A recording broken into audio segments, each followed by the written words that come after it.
Welcome to Screen Time with today's Communiqué. So honored to have State Representative Fredrick Love with us, joining us to talk about all things fatherhood and Father's Day. As we know, we celebrate Father's Day on the third Sunday in the month of June, but today's Communiqué is celebrating fathers for the entire month. Before we jump into our conversation, I want to give a special thank you and shout out to Mr. Billy Moody and Q Clothier, who serve as our sponsor. So, Representative Love, thank you for joining us. Well, Kenya, thank you for having me, and thank you for highlighting fathers all month because usually when Mother's Day comes around, I mean it's just a big wow, and when Father's Day comes around, it's kind of like oh well. But thank you for what you're doing to highlight fathers because I believe that fathers are a very important part of our community. They're important part of our kids' life. So thank you for what you're doing. Absolutely.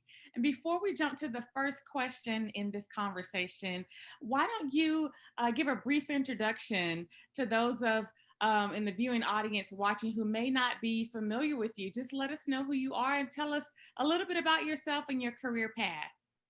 Okay, well, once again, my name is Fredrick Love. I do serve as a state representative for District 29, which is here in Little Rock. I've been in the General Assembly. This is my 11th year, my sixth term, and I mean, wow, how time flies. Um, I will also say that I serve a dual role. Also serve as Director of Community Services for Pulaski County, where I supervise a staff of 30. We do everything we're the community services arm of Pulaski County government. So we might do infrastructure for the Amazon project one day. We're doing emergency rental assistance, which I would possibly like to highlight. Uh, and so, I mean, we do all things in between community services. So I would say, I have a dual role, but I enjoy both of them because it's just serving the community. So Absolutely. And thank you for your service indeed. And so let's talk about fatherhood. The first question is this. Um, when you found out that you were going to be a father, reflect on that for a bit and then share with us some of the feelings and the emotions that went through you when you discovered that you were going to be a father. Kenya, when I found out that I was going to be a father, I was ecstatic, but I was also nervous. I mean, because I've never been a father. And so you have a feeling of nervousness, but it's a good nervousness. It's a good anxiousness. I can remember trying to make sure that I attended every doctor's appointment with my wife. I can remember the first time that I heard my son's heartbeat. I mean, Kenya, I tell you this, I mean, becoming a father was just it was so exciting to me. And it for a few reasons, but one being that I know my father and I love my father, but my father was not there for me when I was little. And so, uh, and some men can identify with this. What we want to be is, if our fathers want a part of our life, we want to we want to make certain that we are the father that's present. We want to make sure that we're the father that shows up and make sure that our kids are being loved. I can tell you that my father really never said I love you, and not to say that I didn't know that he loved me. He was always stern. He was, he's disciplinarian, stern, and one important factor to me was I wanted to make sure that my son knew that I loved him. I want to make sure that, because some men will say, love, you have to be tough, you have to be, but I want to make sure that my son knew that it's okay to say I love you. Your dad is going to tell you that he loves you, and I wanted to make certain that that was a big part. But number two, also, I want to be present. And when I mean being present, I want to be there for my family. I want to be there for my wife. I want to be there for my son. I wanted to watch him grow up. I think that it's I think it's a travesty when men are not present in their kids' lives when they're not home. it's kind of like a river. Water runs downstream and it never return. And so that's like time. Right. You would never be able to get that time back. And Right. so to make sure that I could spend that time, watching your kid grow up is one thing, but you know what? When they're asleep in their crib, watching them just, breathing, doing just, I mean, the first time that they roll over, the first time they crawl, the first time they walk, the first time they say, Dada, Mama. I mean, those are moments that are just, they're precious and you can never get them back. Right. And so I want to say to all the fathers, I mean, make sure that you are a part of your kids' life on those little things, and I'm not saying, I'm not trying to down any role that you could, is any significant role that a father can play in a child's life, but try to be present. It's important to make sure that your kid feels protected. If, they come home, they're being bullied at school or whatever, that you want to make sure that, hey, you're loved and somebody's supporting you. I Right. mean, it's a difference when mom is there, but it really is a difference when dad is there. That protection, that extra layer of security and protection. And I wanted to make sure that my son felt all this and even more. So those are kind of my initial thoughts. But I was ecstatic. I was nervous. You know, trying to map out a route to the hospital. All these things were just running through my head. But I mean, those are just some of the things that were running through my head. And I'm glad that brings me to my next question. You mentioned not wanting to miss those moments, just kind of being there with your son when he first rolled over and just while he slept and things like that.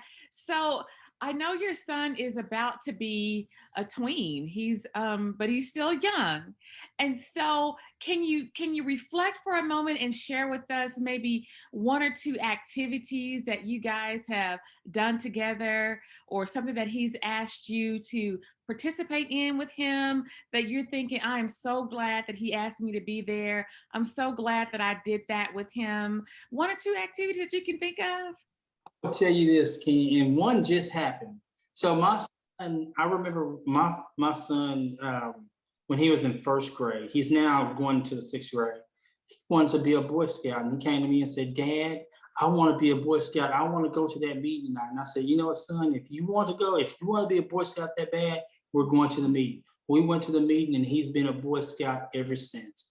And so our family actually takes camping trips and attends meetings and different things like that. And everybody's busy, but we do that. Mom does fill in, so I'm not taking away anything from mom, but uh, I can tell you this: he went on a camping trip by himself this past week, and so I drove up and I surprised him on Friday. Oh, And they have a little thing they said they call it Gaga Ball. There's nothing, I've never heard of this game or whatever. And so a few of the other instructors like, "Hey, Dad, why don't you come on in? Why don't you get it, Kenya?"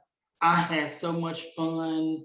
yeah. I I'm glad that I did that with my son because I think sometimes we miss the essence of being young Yeah. and being participating with our children and letting them see being vulnerable and letting them see a side of us that they may not see every day. Right. So I was so happy that I did that because me and my son got a chance to enjoy. He got a chance to see, like, oh, my dad can do some things. And I can tell you that was just such an exciting, it was really beneficial for me Mhm. more than probably him. But the light that I saw in his eyes, like, oh my gosh, my dad is really gonna come play with us. Like I never thought he would do this. But yeah, I think those moments are important that we kind of step out of our comfort zone and let our kids see us in a vulnerable moment, or we're doing something silly, or we're doing something with them and just involving them and letting them have fun. And it was just such a moment. And I mean, I have a couple other moments, but I mean, that's just one that comes to mind because it's just so fresh. And I mean, I really enjoyed myself. That's beautiful that you said that, you as a father Your children want to see you in being vulnerable. Yeah. Because oftentimes, like you said, society thinks that men should be, macho and tough and not show any emotion, but to be vulnerable, like you were, to play, to actually just play with your son and the other kids. I know you enjoyed it, and I'm sure he enjoyed it too. Yes, we did. And I mean, that was just a moment that I would just say, wow, I'm glad that I did that. I'm glad that because I was like, oh, no, I'm not going to play. And they're like, no, why don't you come and play? And I'm glad that I took that moment because it made me reflect on, you know what? I mean, like, step back. This is your kid. You'll never get this moment again. And we just had so much fun. And he was like, my daddy. Oh yeah, my dad is. And he was bragging on his dad. And it was just a good moment. Good. I'm so glad. And so, another question that I have for you, I know that you mentioned that your father wasn't, 100% in your life, but can you think of a time where you can reflect back, and this can be either for your father, for your mother, or any parent figure in your life where you find yourself doing and saying things with your son that your parents did and said with you when you were growing up as a child, and you thought to yourself, I am turning into that person. I'm turning into my parents. Is Oh there one my. thing that they said or did that you can share with us? Well, I'm gonna tell you this. I mean, you're always constantly turning into your parents. With my son, he's not really old enough to go out. Mhm. But here's one thing that I always say because my mom was a praying person, and I always stressed having a strong prayer life. That was something that I really did learn from my mom. And actually I learned it from my dad because he's really strong in the faith. But I always tell my son, hey, if you can't do anything else, you can pray. And that's one thing that my mom stressed to me. And so every day, I mean, and my son actually, he has he has really picked it up and they sometimes remind you Mm. say them, and then they sometimes remind you, like, "Hey, Dad, are you praying? Are you?" And or "Hey, Dad, we didn't pray before we left the house." And so those are things. Those are moments where you be like, "Oh, wow, I am doing something. I am doing something right." you know. But being able to pass on some of those things to him, pass on some of the sayings that my mom used to tell us to always be in service to mankind. Mm. And I always tell Frederick, we pray and we are a blessing so that we can be a blessing to someone else. And he picks up those little things. And so those are the little nuggets that, you don't mind that you're being like your parent on that because those are things that you need to pass on and continue to pass on to Yeah. your kids. And I'm so glad that you brought up prayer and how your parents prayed with you and for you, and you're doing the same thing for your son. So that brings me to another topic. You mentioned prayer, your parents praying for you, you praying for your son. So what role would you say that faith plays in your job as father? Can your faith plays the most important role um, in fatherhood, and it's really based on the fact of, and I'm very traditional when it comes to this. I'm not being sexist or anything, but I truly believe that there's an order that God has established, and I believe there's God, there's the man, there's a woman, and it's a reason. And some people say, well, that's very sexist because they say that a woman should be submissive to a man and different things like that. But I say this, I said, if a woman submits herself to a man, that does not mean that he does not value her, because the first thing that he will do is value his wife and his children. And so, in that respect, I'd really teach my son from that perspective because God, without God, to me, you have nothing. And so, if you want a strong family, you have to pray together, and you will stay together. And so I always say, as for my house, we will follow the Lord, and that's the motto we do. We pray together. We pray when we leave here. We pray over our food. We pray for each other. We go to church. We not only attend church, we attend Sunday school. And it's not like a little ritual to us. Right. We actually walk, talk, and live it, because because your kids are watching you, and that's the important thing, is that kids are watching you. So You can't say you're a Christian and then you out cussing and doing this and all that stuff, and they're like, "Well, Dad, wow, are you supposed to do that?" right. And so I think it's very important as a father that you really model. And I'm not saying that you're going to be perfect, Mhm. but you know what? You need to strive for that perfect mark.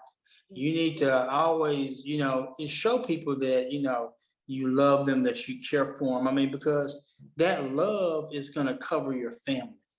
And I want that I want it to ooze out of me so that my kids are happy. Right. That's beautiful. That's beautiful. I have one final question for you. Okay. If you were to host a dinner party with Okay. nothing but fathers, fathers that are no longer with us, or fathers that are here walking among us, those that you admire, who would you invite? Oh my goodness. All right. So the first person I would invite is former President Barack Obama. Okay. Okay. I would invite Nelson Mandela. Um, I would invite my father. Hmm. Um, I would invite my grandfather. Okay. I would have my uncle Wade. He was very instrumental. My grandfathers and my uncles were very important in my life. Hmm. Um, those are probably a few of the fathers that I would have. There may be other fathers that I'm not thinking of. Um, but I would say, I don't know if John Lewis was a father, but Martin Luther King would be one of them. I would have this. I would have just a good host of men that really could talk about, spirituality, the uplifting parts of kind of trying to build our community, build fathers. I would invite Willie Davis. You know, he would be a father that I would invite. So, I mean, there'll be a mixture of local, there'll be a mixture of legends, Hmm. and then there will be the men that were in my family that really helped shape me. And I would host that dinner. I would host that dinner, and it would just be a time where we could reflect, we could share stories of fatherhood, we could share our faith, and we could just really just enjoy our time together. It seems to me that the fathers that you mentioned, apart from your father and your uncles, these are all men who serve the community, and Yes. have given their time and really their lives in service to the community. Would you say that you pick those because they kind of mirror your walk in life? You are a community servant. You serve the uh, community. That's your life. well, maybe it might be the other way around. I try to mirror their actions, because I mean honestly, Kenya, I will tell you, my mom really instilled in me, in my siblings, that we should be in service to mankind. That is like the love mantra, motto, or whatever you want to call it. And I would say that it has stuck. And I would say that I married someone like that. Yeah. Uh, and so I really, I truly, and it goes back into my faith. I really truly believe, like, you are here to be a blessing to someone else. You're not here to serve yourself. And so, and that goes into really fatherhood, because Mhm. when you have someone My mom always said this too, that that child didn't ask to be brought here. Mm-hmm. So it's your job and it's your duty to actually take care of that child and to pour into that child and make that child what you would think would be the best individual that they can be. And one part of that is serving people. Yes. It's not being served. Because that's how you get your blessings. Mm. That you just keep on pouring, you keep on giving out. Now, nobody said just you continuously get used if people are you. No, Right. but you continue to sow. You continue to sow and sow and sow and sow. Don't worry about reaping because I'm gonna tell you the Lord is faithful Yeah. and he will bless you. So I don't worry about that. I don't worry about um and some people might say, but that's Fred, we always knew he was gonna do this, do that. Well, no, it was just that it was the faith.